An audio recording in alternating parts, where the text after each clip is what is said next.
Hello everyone, myself Dr. Jyoti Mandala. Welcome you all to the video lecture series on C programming language. We are in our lecture number 5 and in this lecture, from this lecture onwards, let us start learning the C programming language. Up to our last 4 lectures, we learned about introduction to our programming languages, whereas part of that we learned about some computers, introduction to computers, and then we learned about different ways to program a computer. And in the last 2 videos, we learned about problem solving techniques.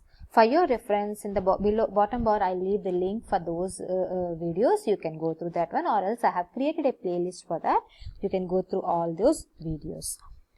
So, let us start with today's concept, that is about history of C programming language. Now, he is the person behind developing this C program. His name is Dennis Ritchie, and it was developed in 1972. So, the C programming language was developed by Dennis Ritchie. Under his team is there, and Dennis Ritchie and his team has developed this programming language called C in 1972, and the complete project was developed at Bell Laboratories of AT&T, which is located in United States of America. Now, how the C program language has been evolved. Earlier to C, we have other programming languages also.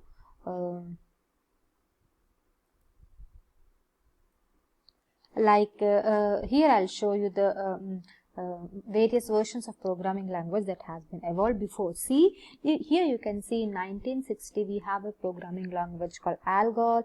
After that BCPL was there, where some new features has been added, and it was given basic combined programming language. It was given in 1962-67, and then some new features has been added, and then they gave a new programming language named as B, and after that a new feature has been added to the already existing programming language called B, which is called as a data types concept, and that new programming language is named as C. There is no reason behind giving the C, only they have given the alphabet of A, B, and then they have given an alphabet of C.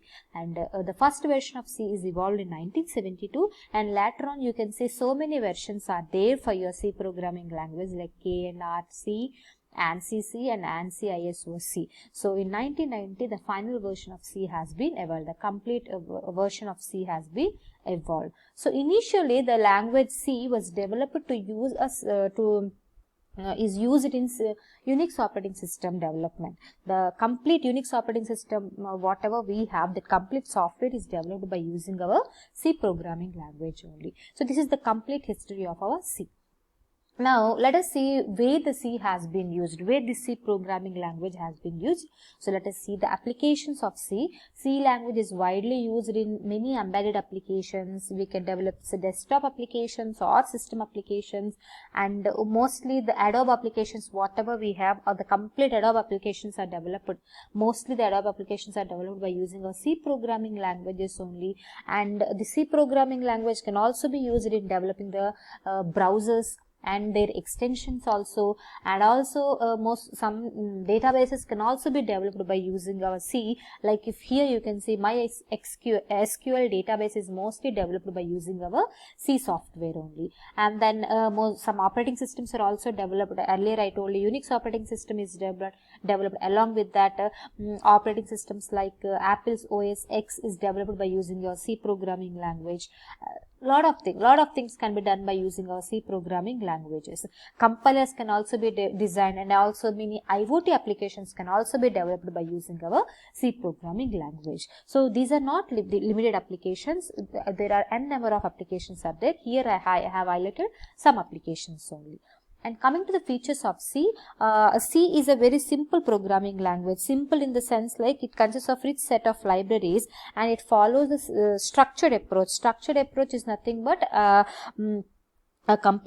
complex program is divided into broken into small programs, like small smart functions, which help us to easy to modify the program, and the functions whatever we are developing are reusable also. And we can say C is machine dependent. Machine dependent is nothing but Machine dependent is nothing but programs which are developed in one operating system, like programs executed in the same operating system where they have developed. Are you understanding? If you are developing the program in the Windows operating system, they can be executed in the in the same operating system only. They cannot be run on the other operating systems. So programs developed in one operating system should be run on the same operating system. They cannot be run and executed on the other operating system. That's why C is machine dependent. And portable is nothing but it can be moved from one system to other system, provided that both the systems will be having the same operating system. Remember, whenever you are writing any program, that will be saved with the .c extension, but after executing your program you will be getting the .exe file. Suppose you are executing the program in a Windows operating system and you got that exe file, and that exe file can be copied into another system which is having the same operating system. So that's why C is also called as portable. Portable means which can be moved from one place to another place.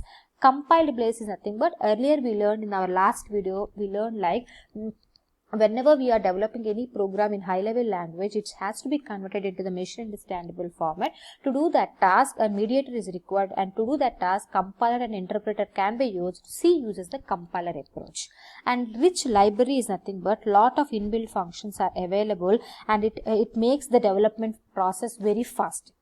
Memory management, so it supports dynamic memory allocation, so we can allocate the memory memory can be allocated by the user and deallocated by the user by using our memory management functions. This you will be learning in future. And it is fast. Fast is nothing but compiler and execution of the C programming is very fast, and it uses the pointers concept. Through this pointers concept only, we will be directly interacting with the memory, which can be done by using our memory management options. And C is case sensitive. Case sensitive is nothing but uppercase, that means capital letters and lower case letters are completely different. So C is case sensitive. And extensible. Extensible is nothing but new things can be easily added to the already existing features of our C. So C can easily adopt the new features. So these are all some of the features of our C. Now let us see how to install the C software to develop the C programs. Normally, so many popular online compilers are also available, like Clang, GCC, which has come as a project of GNC project. We have Portable C compiler, we have Turbo C compiler, and number of compilers are there. But let us learn how to install this Turbo C compiler, and in future we will be using this compiler only for our work, for our experimentation process. So let me show you now how to install this Turbo C compiler. To install this Turbo C compiler, just we need to download this Turbo C or Turbo C++, and after installing that one, you will be getting a zip file, and you need to unzip that file, and in that unzip file you will be having a setup file. Just to install that file into your computer, and your system is ready to do that. Now how to do that one, I will show you. So first what you need to do is, you are in the website, in the Google website, in the Google search, you just type this one, Turbo C for Windows C, and you click on this first link. Once you click on this first link, you will be redirected to this page, and click on this option Turbo C++ 3.2 from here, because we are going to install in the Windows 10 operating system. Once you move there, you will be getting to this page, and you will be clicking this download page. So you will download this complete page, will be complete zip file will be downloaded. Once it is downloaded, you need to move to your C drive. In the C drive, create one folder for your reference. There you copy that zip file like I have copied, and then you unzip your file. You will be getting this complete document. Now you need to set up your file. To do that task, you need to run this setup exe file, and this process will be taken care. Now it is preparing to install. Once the installation is done, you need to click the next. You need to accept the agreement, click next, and then install. So it will be asking you this one, yes, and then the installation process will be going, and it has successfully installed the things into your system. So Turbo C has been successfully installed into your system, and you can See, this page will be displayed. Now you can start Turbo C++.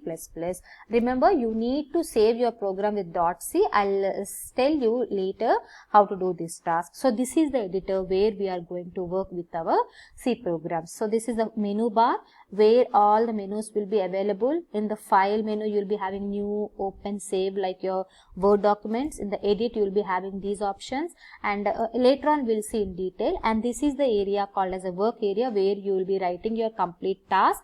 And this number 1:1, this 1 represents the line number and this 1 represents the column number.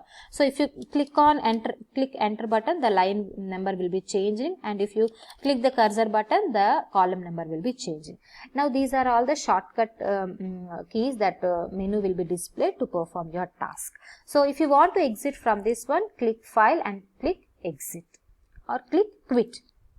Okay. So if you move like this, so this is the way how you need to install C software into your system. Just you need to install you need to search in the Google search bar, and then whatever link it is there that you need to install, you will be getting a zip file. Once the zip file is successfully installed, click unzip that one and install that Turbo C. Install that setup file. I'll show you one more thing. Once the setup file is successfully done, in the C drive you can observe here a new folder will be created which is called as Turbo C3 file, and its supporting documents, all the files will be created here. And in the bin file, whatever files you create, that in the bin folder you need to create your applications. I hope you all are clear with this installation process. So once your system is successfully installed with this software, we can proceed further to develop our applications. So with this, we will come to an end of our today's class. In the next class, we will see how to, from the next class onwards, let us start working with the small programs, and let us learn how to write down the C programs. Okay, so let us all meet in our next class. Thank you all of you.